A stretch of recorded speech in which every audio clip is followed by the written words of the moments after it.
बिस्मिल्लाहिर्रहमानिर्रहीम, अस्सलाम वालेकुम। एमबी न्यूज़ के डिस्ट्रिक्ट बुलेटिन के साथ मैं हूं नुसरत नूर।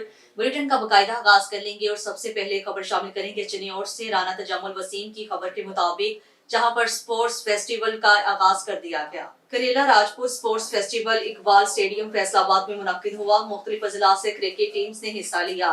गुजरांवाला से राना सईद, इमरान करेला और अब्दुल वहीद करेला और लाहौर से डॉक्टर अमीन सकलैन, परवेज असलम, चन्योर से चौधरी एहसन रशीद, राना तजम्मुल ने खुसूसी शिरकत की।